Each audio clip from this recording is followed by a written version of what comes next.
आस्था। अगर आप गोबर को गणेश मानेंगे तो आस्था बोलते हैं क्या उसको? दूध चढ़ाने से आपका बच्चा पास हो जाएगा, क्या ये आस्था है? मूर्खता नहीं है क्या? मूंछों के नाम पर कत्ल होता है।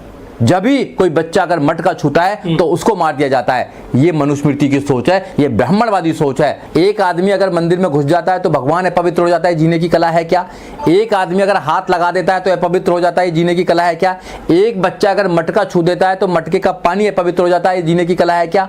अगर एक व्यक्ति मूंछ रखाना चाहता है और दूसरे आदमी के पेट में दर्द होता है, जीने की कला है क्या? एक ऊंचा एक नीचा जाति के नाम पर, ये जीने की कला है? ऐसी जीने की कला हमें नहीं चाहिए। हमें संविधान की कला चाहिए। संविधान में मानव मानव एक समान की बात करता है।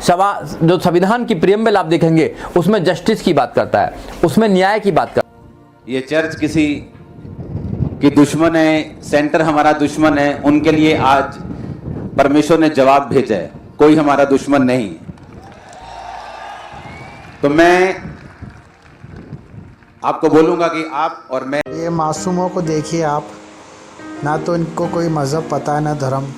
हाँ, अगर दिल से इन्हें कुछ दे सकते हैं तो दें, क्योंकि हमारा दिल देने के लिए बना है। परमेश्वर ने हमें देने के लिए भेजा है। जो लोग परमेश्वर को जानते हैं वो उदारता से देते हैं, निसंदेह देते हैं। तो मैं आपसे रिक्वेस्ट करना चाहता हूँ कि आप अपने हृदय को खोल के अगर जो भी भेंट देना चाहें आप ऐसी मदद के लिए दे सकते हैं, ताकि मैं और बढ़ चढ़कर मदद करूँ और योगदान और प्रभु के काम में शामिल हूँ।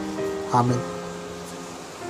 एक अभी प्रेयर करेंगे जो हमारे प्रार्थना करते अपने देश के लिए। फिर से खुदाबंद का आत्मा इस देश को बरकत दे, ब्लेस करे, आगे बढ़ाए, फाइनेंशियली स्टेबल करे। जहां से आप मुझे देख रहे हैं, अपने अपने देश के लिए आप प्रार्थना करेंगे, अपने अपने देश के लीडर्स के लिए, प्रधानमंत्री मोदी के लिए प्रार्थना करेंगे, खुदाबंद उन्हें बरकत दे। अपने पंजाब के लीडर्स के लिए प्रार्थना करेंगे, सीएम के लिए प्रार्थना करेंगे, भगवंत मान जी के लिए खुदाबंद उन्हें बरकत दे। अपने अपने लीडर, अपने फौजियों के लिए प्रार्थना करेंगे, खुदाबंद उन्हें हर तरह के एक्सीडेंट से, मौत से, हर तरह के शैतान के प्लान से बचा के रखे।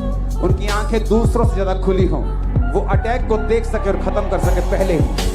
अपने हाथों को उठाएंगे खुदाबंद के नाम में, अपने देश की सर्व एजेंसीज के लिए प्रार्थना करेंगे, खुदाबंद बरकत दे। चर्च के ही मेंबर हैं और सेंटर में वो अटल बिहारी सरकार के मिनिस्टर रहे हैं अशोक प्रधान जी, वो आए, उनके लिए अभी प्रार्थना करते हैं। इंदर इकबाल सिंह अटवाल जो बीजेपी कैंडिडेट है वो आए। राजकुमार वेरका, डॉक्टर राजकुमार वेरका जी वो आए। तो ये शैतान के ऊपर एक शर्मिंदगी है कि ये चर्च किसी के खिलाफ नहीं, कोई ये चर्च के खिलाफ नहीं।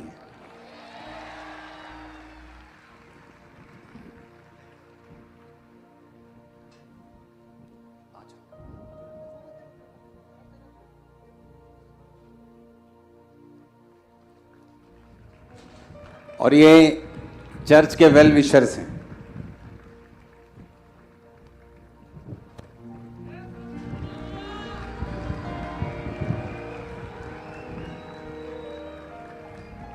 वो सॉन्ग है ना, आज का दिन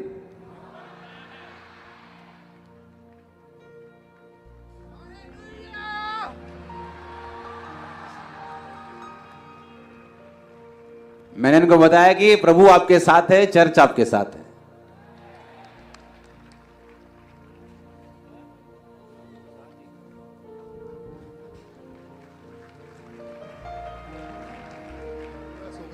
ये भाई जो हैं ये अटल बिहारी सरकार में मंत्री रहे हैं और चर्च के मेंबर हैं, बहुत से काम करते हैं। तो मैंने कहा आपको कुछ मालूम होना चाहिए कि चर्च और हम एक ही हैं, डोंट वरी, खुदावंद हमारे साथ है।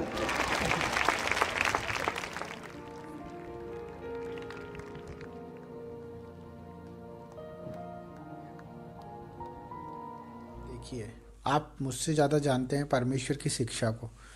मैं सिर्फ ये बताना चाहता हूँ कि जब परमेश्वर की बात होती है तो हमारे प्रॉफिट, हमारे पास्टर, हमारे जो भी गाइडलाइंस है वो अगर हमें कुछ शिक्षा देते हैं और अगर हम उनके पास जाते हैं तो वो कोई बुनियादी शिक्षा को लेके चलते हैं, वो बाइबल की शिक्षा को लेके चलते हैं।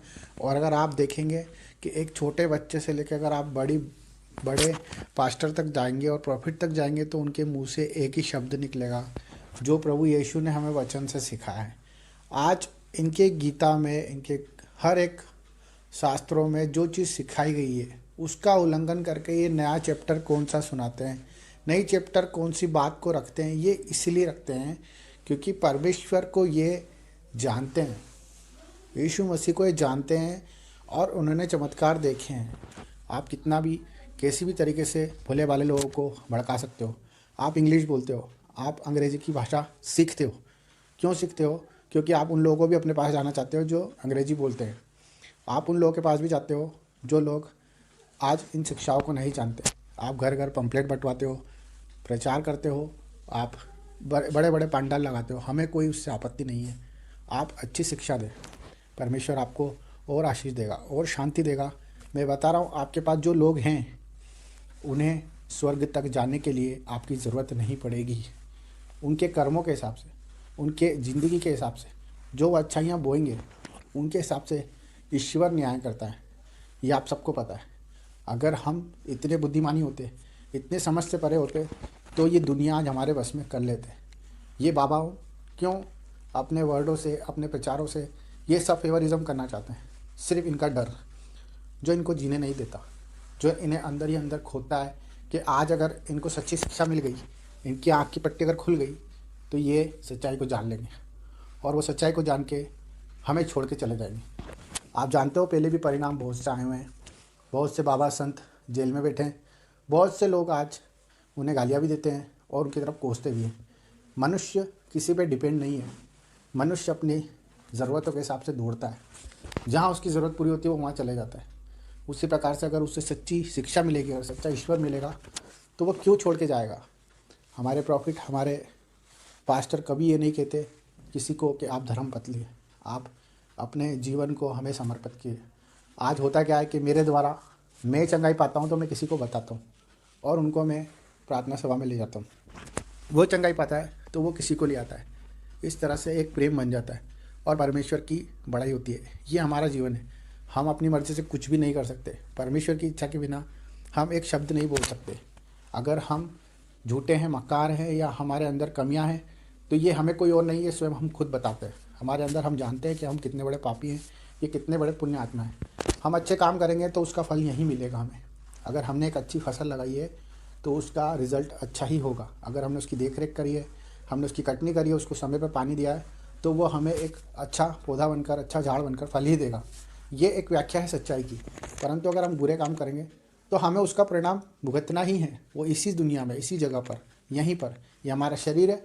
अगर हम इसे गंदा खाएंगे तो हमें कल रोग बनेंगे ही बनेंगे। अगर हम बुराई करेंगे तो हमारे मन में बुरा रहेगा ही रहेगा। अगर हम किसी के खिलाफ बोलेंगे तो हमारा जीवन उसी प्रकार चलता रहेगा। यही हमारे जीवन की व्याख्या है। परमेश्वर ने सिर्फ हमें सच्ची शिक्षा दी है। अगर आप उस सच्ची शिक्षा को ग्रहण करोगे तो आप नहीं, आपके आने वाली पूछते भी उसका लाभ लेंगे। क्योंकि परमेश्वर छुड़ाने वाला, वो सत्य से स्वतंत्र करने वाला ईश्वर है। उसका वचन यही है कि सत्य तुम्हें स्वतंत्र करेगा।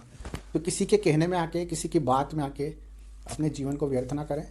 सच्चाई को जानें, अच्छे काम करें, अच्छे बीज बोएं और अच्छे जीवन को जिए। तभी परमात्मा आपके साथ रहेगा। स्वर्ग नर्क वही जानता है। ईश्वर की शिक्षा पे चले। यीशु मसीह के नाम में